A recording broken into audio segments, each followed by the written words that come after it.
WBCS, IAS, IIT, ঠিক আছে, CBI, আই উচ্চর প্রশা বাঙালি CBI। সিবিআই কোত্থেকে লোকজন আসে? সিবিআই এর নিজস্ব রিক্রুটমেন্ট হয় না, ডেপুটেশনে আসে CRPF, CISF, কেন্দ্রীয় আধা সেনা থেকে। সেই কেন্দ্রীয় আধা সেনায় বাংলা পক্ষ এক্সপোজ করেছে ফলস ডোভিসাকে ইউপি বিহারের ক্রিমিনালরা ফলস কাগজ দিয়ে ভর্তি হয়। আমরা সব জানি এদের এই যে মানে আড়ম্বর, এই যে একটা ভাব, এই যে একটা শক্তি, এই যে একটা রাজ শক্তি, এই যে ক্ষমতা, এই যে দম্ভ, এই যে পুঁজি, এই যে তাদের তোরা কি সারা বাংলা বলছে বাংলাদেশি, এই যে একটা হিন্দু বাঙালিকেও যখন শুনতে হচ্ছে আমাদের মেয়েগুলোকে তাদের ওখানে অর্কেস্ট্রায় নাচাচ্ছে, এই পুরো বিষয়টার পেছনে যে শক্তিটা, আমরা তো বাঙালি জাতীয়তাবাদী সাম্রাজ্যবাদ বুঝি, আমরা একদম এক্সপ্রেস ক্যারের মতো এর এই ভয়ঙ্কর নগ্নতাটা বুঝতে পারি, এবং নগ্নতা বুঝতে পারি বলেই সুন্দর দস্তানার তলায় তাদের ওই নখগুলো আমরা দেখতে পারি, যে নখগুলো লোলুপ ভাবে আমাদের নারীর, আমাদের আগামী প্রজন্মের দিকে এরকম ভাবে বাড়িয়ে রয়েছে। এটা তাই।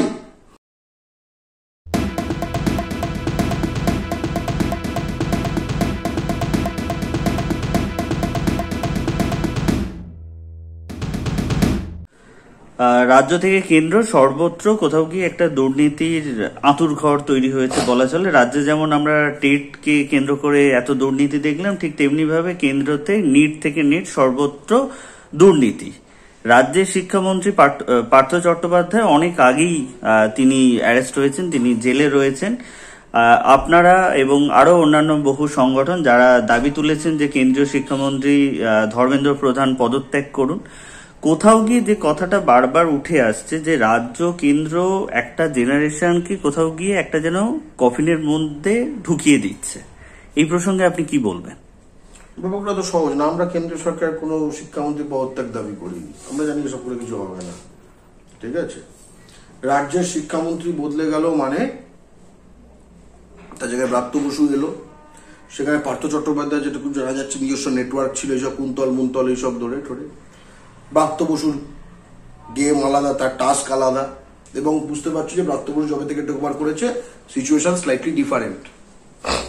কিন্তু এখানে বুঝতে হবে, যখন একটি গুজরাটি মাফিয়া চালিত একটা যে কেন্দ্রীয় সরকার চলছে, ঠিক আছে, যেটা রাজ্য অধিকার বিরোধী, সেখানে কি ধর্মেন্দ্র প্রধান ও নিজে ও নেটের বা নিটের কেলেঙ্কারি হোক না হোক, ও কালকে মন্ত্রী থাকবে কিনা ওই জানে না।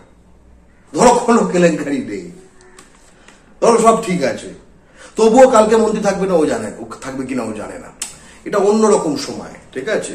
এবং মাথায় রাখতে হবে যে এটাকে সরিয়ে দিয়ে এই যে এখানে যে NTA চেয়ারম্যান যে প্রদীপ যোশী, ঠিক আছে, যারা কিনা এই পরীক্ষাটা নিয়েছে নিট নেট, এটা কি ধর্মেন্দ্র প্রধান ঠিক করে দিয়েছে যেটা প্রদীপ যোশী হবে? ধর্মেন্দ্র প্রধান ধরো নতুন হয়েছে শিক্ষামন্ত্রী, ওর আগের জন ঠিক করে দিয়েছে, তার আগের জন ঠিক করে দিয়েছে, এটা কি কেন্দ্র সরকার কোনো শিক্ষামন্ত্রী ঠিক করে দিয়েছে? না, এটা সব হিন্দি গুজরাটি লবি থেকে ঠিক হয়ে আসছে যে আমার মাল ঝাড়তে হবে, মাল ঝাড়ার জন্য রাইট লোক চাই। এই প্রদীপ যোশীর ইতিহাসটা বলি, সে 2006 সালে মধ্যপ্রদেশে যে এন্ট্রেন্স হয় ইঞ্জিনিয়ারিং এবং মেডিকেল এন্ট্রেন্স, সেখানে বড় স্ক্যাম করেছিল, ঠিক আছে, পেপার আউট থেকে শুরু করে, মানে ওই একই রকম টাইপের স্ক্যাম। পেপার আউট স্ক্যাম নয় এটা শুধু, সেই কারণে জানা দরকার, ঠিক আছে। এটা পেপার আউট, এটা সলভার গ্যাং, এটা হচ্ছে সেন্টার একরকম ফেলা, এবং এটার ফলে আরো অনেকগুলো, ঠিক আছে, নম্বর করা, ফলে এর ফলে যেটা বোঝা যাচ্ছে যে আসলে কতটা কেন্দ্রীয়ভাবে নিয়ন্ত্রণ থাকলে একখানা অনলাইনে তুমি অ্যাপ্লিকেশন করছো আমার সেন্টারের জন্য, সেটা তারা স্পেসিফিক জায়গায় অফলাইনে বেছে বেছে ফেলতে পারছে, মানে পুরো ডেটাবেস সিস্টেমের যে সব কন্ট্রোলার সব ওদের। এটা নয় যে একখানা চুরি করে নিয়েছে, দেখে নিয়েছে, সবই মানে মালগাড়ি যাচ্ছে একটু ওয়াগন ব্রেকিং করে নিয়েছে, তা না, এই মালগাড়ির চালক, এই হচ্ছে মালগাড়ির গার্ড, বুঝতে পারছো? তো এবার কথাটা হচ্ছে যে সে ওই 2006 তখন 6 সালে এটা করেছিল, এবং তখন সেখানে কয়েক লাখ যে ছাত্রছাত্রী ছিল তাদের ভবিষ্যৎ ধ্বংস করেছিল এবং কিছু কামাই করেছিল, এবং কামাই তো নিজের জন্য করেনি, অফকোর্স তাকে যেখানে যারা পয়েন্ট করেছে সেটা কামাই করানোর জন্য ওখানে বসানো হয়েছে, তাকে কামাই করিয়েছিল। ফলে এটা একখানা কোয়ালিফিকেশন এবার তাকে বড় গেমের জন্য দেওয়া হয়েছে। এবার সে এখন সারা দেশ থেকে, সারা ভারত থেকে, সবকটা রাজ্য থেকে কালেকশন করবে, করেওছে, পৌঁছেও গেছে। এখানে যেগুলোকে ধরা হচ্ছে, একটা ছেলে, একটা 18 বছরের ছেলে, একটা 20 বছরের ছেলে, কথাটা কি বলছে কয়েকটা, যেগুলো কোনগুলোকে হাইলাইট করা হচ্ছে। দেখো, কে একটা ছেলে কোশ্চেন পেপার পেয়ে গেছে, কে একটা ছেলে গ্রেস মার্কের বিষয়টা একটা বিষয় করে রয়েছে, কোনটা বলা হচ্ছে না। একজন জেলে ভর্তি আছে, সে বলছে আমি সেনা পরীক্ষার পেপারও আউট করেছি, কারা কারা টেন্ডার ফেন্ডার পায় সব ছাপার, সেগুলো সকলের সঙ্গে আমাদের সেট করা আছে। তার মানে কি বোঝা যাচ্ছে? সেনার পেপারও জানি। তার মানে সেখান থেকে যারা ঢুকছে তারা অনেকে হচ্ছে এই টাইপের, ডাক্তার এই টাইপের, প্রফেসর এই টাইপের, রেল আমরা জানি এই টাইপের, IAS মানে কেন্দ্রের হাতে যা আছে সব এই টাইপের। তাহলে এরকম IAS IPS আদৌ শিক্ষিত অশিক্ষিত কি করে পাওয়া যায়? কেন্দ্রীয় সরকারি কর্মচারী যে কোনো ফিল্ডে, ডাক ব্যবস্থায়, এমনকি ব্যাংকিং এ, বাঙালি কর্মচারী যখন ওই ফিল্ডে কাজ করেছেন, কোল ইন্ডিয়ায়, সকলে বলে, তোমার চিত্রজল কমিটি মানে যতগুলো কেন্দ্র, যে এরা কি করে পেলো আমি বুঝতে পারি না। এবার বুঝতে পারছো বাঙালি যে ইউপি বিহার থেকে IAS হয় কেন, ইউপি বিহার থেকে IPS হয় কেন, ইউপি বিহার থেকে IIT পায় কেন? IIT কত IIT এর থেকে বাইরে রাখো না, আমরা তো ফিল্ডে আছি, আমরা জানি। এদের নেটওয়ার্ক গুলো, তোমার এই আকাশ বাতাস কি শুধু তোমার 5 লাখ টাকা দিয়ে কোচিং দেওয়ার জায়গা? নেটওয়ার্কিং বোঝো না? এটা লুট জায়গা। এখানে বাঙালির কোনো বাঙালিই নেই এই সিস্টেমটায়। এই সিস্টেমটায় একদম নিম্নতম ফোরে হিসেবেও কোনো বাঙালি নেই। পুরো ইউপি মধ্যে কোন কোন জায়গায়, ইউপি বিহার, রাজস্থান, গুজরাট, হরিয়ানা, একদম প্রতিটি মিলিয়ে দেখো। কোনো কেন্দ্রীয় সরকারি চাকরির পরীক্ষার পেপার কখনো পশ্চিমবঙ্গে লিক হয়? কেন হয় না? কারণ যেটা লিক চক্র বা শাসক চক্র, লিক চক্রই তো শাসক চক্র, এটা আলাদা কোনো নয়। শাসক চক্রের পচে যাওয়া অংশ লিক চক্র না, শাসক সেই লিক। এবং একটি সাম্রাজ্যবাদী ব্যবস্থাটাই হচ্ছে সবসময় এরকম পচাই হয়। তারা যে এটা করছে সব জায়গায় তারা এগুলো এক্সপোজ হচ্ছে, এবং এর ফলে যেটা বিরাট, যে একটা বিরাট দাবি উঠে, যেটা কখনো বহুকালী দাবিটা ওঠেনি, যে রাজ্যের হাতে পরীক্ষাটি ফেরত আনা হোক, পরীক্ষাগুলি ফেরত আনা হোক। এটা দুটো পজিটিভ ব্যাপার হয়েছে। একটা হচ্ছে যে WBCS, IAS, IIT, ঠিক আছে, CBI, আই উচ্চর প্রশা বাঙালি